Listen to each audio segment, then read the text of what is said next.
at least for us, the key has been to really understand all the areas inside a corporate. It's a bit different when you work with large companies because there's way more people that need to approve, particularly for large partnerships. Um, and we have been working to develop a product or a value proposition that is a no-brainer for everyone involved, not only social procurement or one team, but it needs to work for finance, for supply chain, for marketing. And there's a lot of intentions to work with social enterprises by large companies, but it's so different both worlds that at the beginning you need a lot of creativity, you need some internal champions that can push things inside and that can think creatively to maybe overcome a few processes that don't make that much sense or that may make it very hard for a social enterprise to work with the company.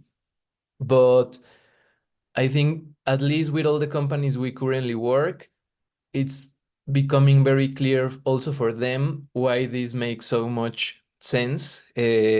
With time, we are being able to compete also in costs. It takes a little bit of time, but eventually it makes a lot of sense in that front as well.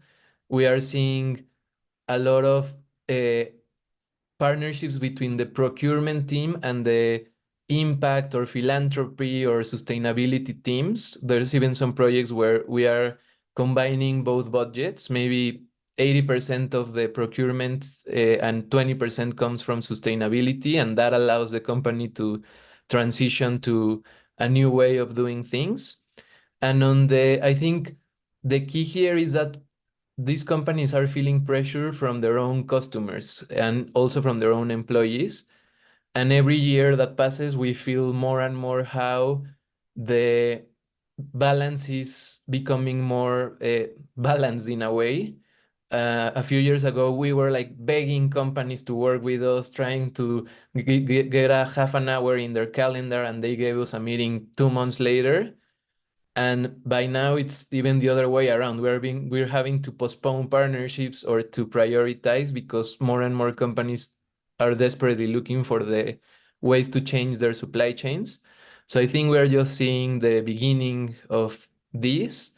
And I think social entrepreneurs should also be very aware of their value and of how important they are also for the companies, so that it's a very parallel discussion.